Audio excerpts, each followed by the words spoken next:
Good morning, everybody. Welcome to Mortal Gaming. This is me again, Marvin, and we're now here for another video for Ragnarok Origin.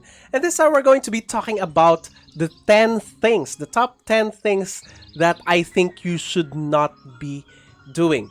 These are all based on my almost a year of experience in playing in global servers, and I do believe that if you start or just started to play on the the North or South American region servers, or you'll be playing in the Lasagna server, I think this will greatly help you if you don't want to have any regrets in the future about your character. So basically, these are just some of the regrets that I've had on my character when I was building it in terms of progression and in terms of spending mostly, because most of the people that I know it will be important for us to spend wisely on this game if ever you plan on spending on this game. So let's start. The first one is refining.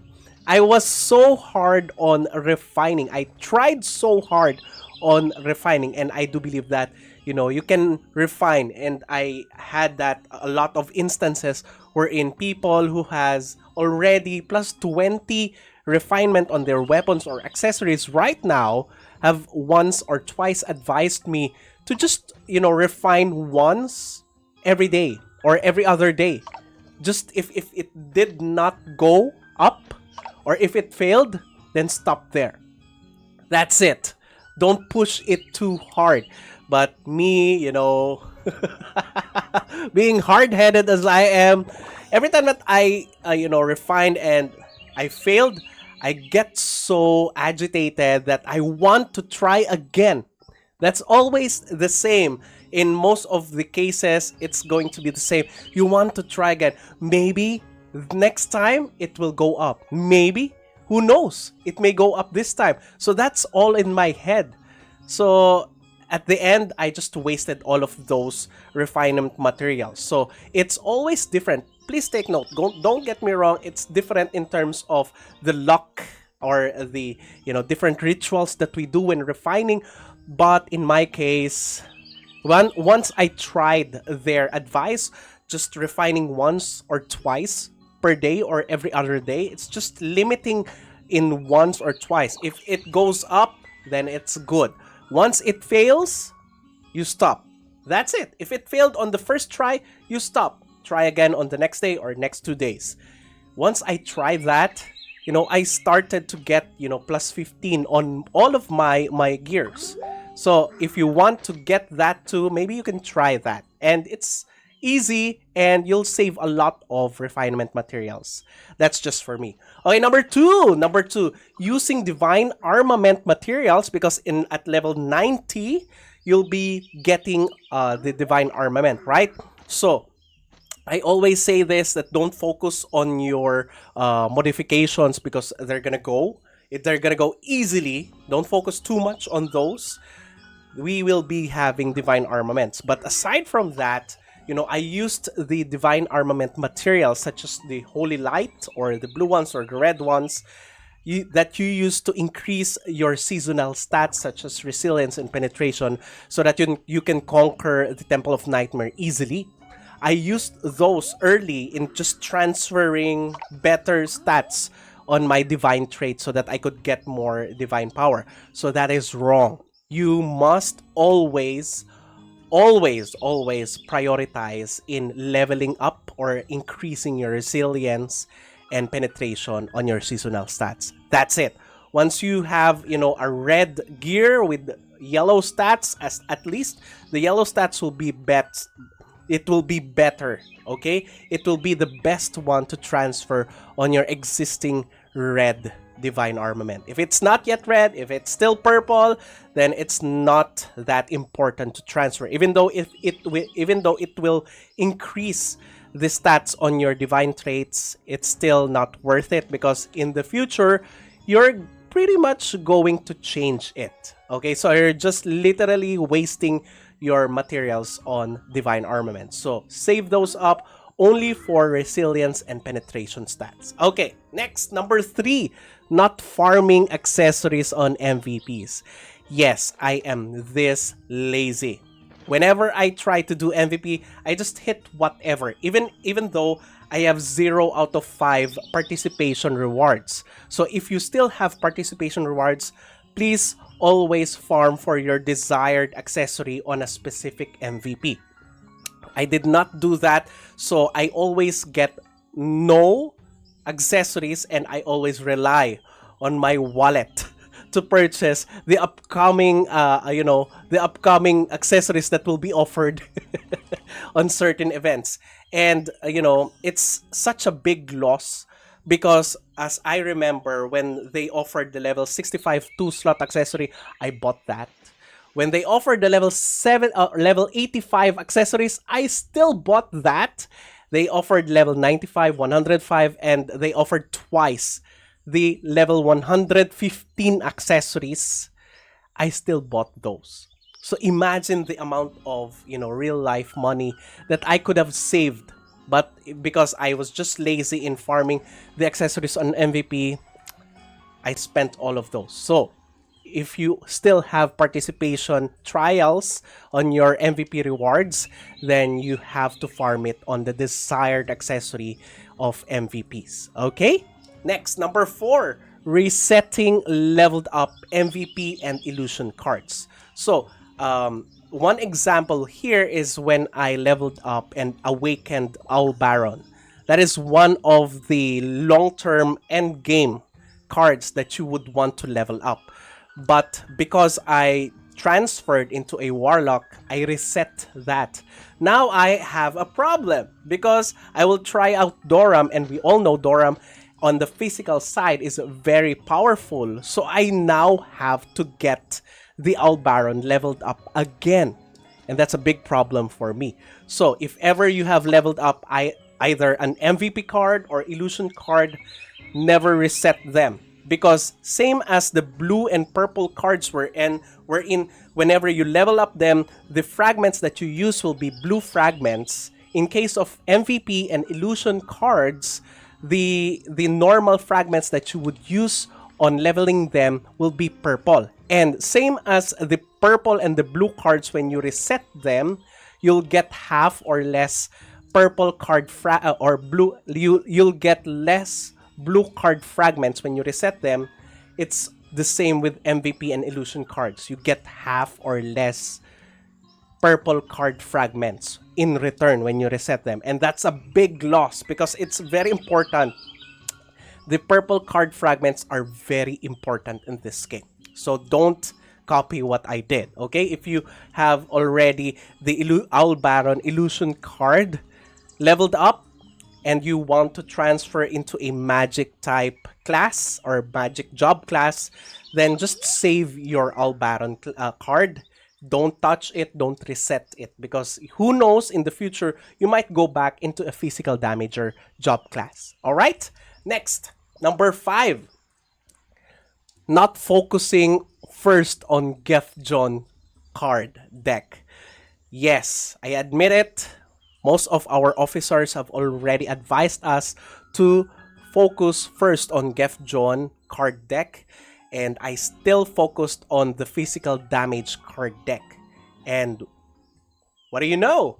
When we went back to the Warlock, I was not able to use the physical damage card deck, and I still don't have the Gefjon card deck. So it's really hard. So whenever you have the chance on completing your first illusion card, start on Osiris, then Angeling, etc., until you complete the Gefjon card deck, and then that's the start. That's the time that you go and focus on the physical damage and magic damage bonus card decks. Okay, if you don't know what that is, it is this one. In the future, you will have this card decks unlocked, and on the illusion cards, this is what I've been talking about, the Mercy of Gefjon. First, focus on these 5 cards. Target on completing these 5 cards. If ever you want to go for Might of Ymir, just purchase the Owl Baron card, and that's it. Focus still on Mercy of Gefjon. Okay? So, that is for number 5. Number 6, pulling too much gacha. Yes, you know me. Every time that there's a new gacha, I would pull too much on that gacha, and I think I'm now regretting it because I realized that look at this. Look at all of this. I can still remember when I have wasted a lot. I mean a ton of gacha tickets on the plum soda. The very first gacha that we ever had. And it has amazing stats, by the way, when you are a beginner. Physical damage, magic damage, 3.5%, 3.5%. But if you're gonna look at the gacha right now, the latest gacha that we have right now is this one. Okay? Look at this. Physical attack, magical attack, 5%. Ignore physical damage. And not only that, look at all of this. Physical damage, magic damage plus 6%, damage to medium, etc., movement speed, all of those. All of those. Imagine, and the same materials for you to get it. Same gacha tickets. So, what does that mean? In the future, there will be better gacha than what you have right now. So, if you have a couple of gacha tickets and you did not get the wanted gacha that you want on the pool of gacha wares that the game is offering, it's okay. Okay? In the future, you will get a gacha that is always better than the ones that you are wanting right now. So take it easy, chill a bit, and wait for the next ones. Maybe your luck will turn out to be better in the future. And always save and be intricate and be decisive on spending all of these redeem points, okay? You might have 150 already and you want this just for the looks. Always go both for the looks and for the stats, okay? Number 7, choosing limited gacha over feathers and on choosing limited gacha over feathers on events. Yes. But this is one of those things that in my opinion, for myself, I don't really regret it, okay? Because I love all of those limited gacha that I have gotten instead of focusing on my feathers.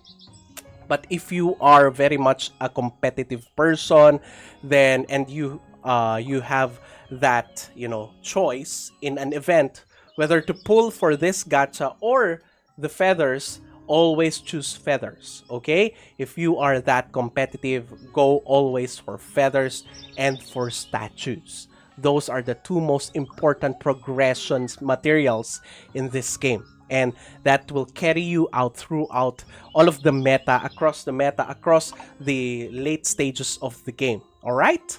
So, number 8, spending Nyan berries for mysterious shop mounts. What are those? These are the mysterious shop mounts. Look at this. Look at this. Traveling time. It looks so cool when you look at it. Look at that. So big. You'll be so classy on this. But it is 5,000 yen berries. I just realized that I have this. I also have the other 4,000 priced mounts here. Where is that? The this one, the cloud, that is 4,000.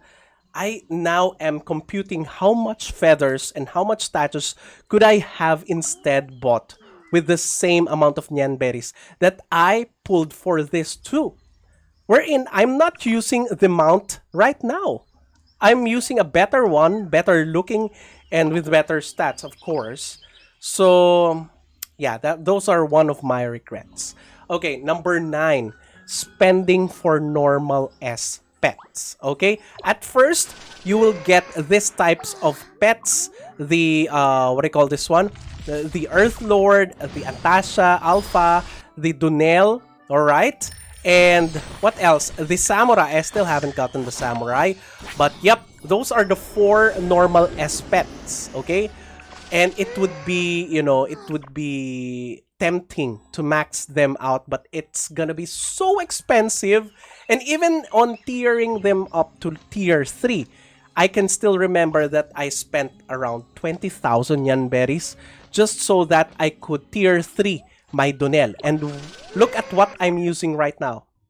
I'm using the limited event pets and the Sohi pet, and I'm just interchanging the Sohi with the Earth Lord, and that's it. That's pretty much it. So where is the Donel? The Donel is here. It has been reset. It's tier 5 and it's level 1. It's nowhere used because I'm using the tier 10 on the assist because they give us more physical attack and magical attack, both flat and percentage. So what does that mean? It's just those 20,000 Yanberry went to waste. So if ever you're planning to spend Yanberries on maxing out or tiering up your normal tier S pets, when I say normal tier S pets, those are the legendary or the tier S pets that you could get here on the normal summons. And imagine one of those is 100 Yanberry. Never spend on the tier S pet coupon. Never. Alright? So, number 10, the last one, spending on auction for statues, feathers, and title materials. Before, way back before, wherein a lot of people want to increase their title and everything, we always drool for the guild auction. There came a time wherein most of us in the guild are fighting over the auction materials here on how many you could get, how many you want to purchase and everything, all of those. And look at it now. No one's purchasing any of the auctions right now. You know why? Because the game is offering 20% to 80% discount on the same auction materials that they have sold for the normal price. Imagine at the start, we were all purchasing all of this. And then Yanberry, the feathers, all of the stats here on the statues, all of those, we are drooling over the auction materials that we get from different guild events. I know that on the beginning, it helped us. Yes, don't get me wrong, it really helped our guild, but to the extent that we will be fighting over those guild auction materials, it was a waste. Okay, it was such a waste. So if you're starting over a server or that server just started, never bid on guild auctions. Yeah, I'm this bad because right now I am computing all of those Nyanberries that I have spent on the guild auction, and I just realized that whenever they put out a normal Nyanberry shop discounted event, I could purchase the same amount of materials for more than half the price that I have spent before. So at this moment, right now, I could have gotten way further than I should have been in the game. But yep, all of those are, in the past. All I can do right now is share this knowledge to you guys and, prevent those people, those new people that are coming into game in making the same mistakes that I have. Alright, so that's it. I do hope that this video has helped you. It is now 6 in the morning, and if ever I'm gonna edit this, I'm gonna edit it very limited and very small things in the video. Please forgive me if ever a lot of fillers in this video, but I do hope that you get my point and you got my top 10 things that you should not be doing. Alright? So that's it. Thank you everybody for watching. If you haven't subscribed to my channel, please do subscribe. If you happen to like this video, please do leave a like, share this to your friends, and click that bell notification button so you get notified every time I upload a new video, start a new stream, or a new content. That's it. See you again on the next video. Bye-bye! Now I found you.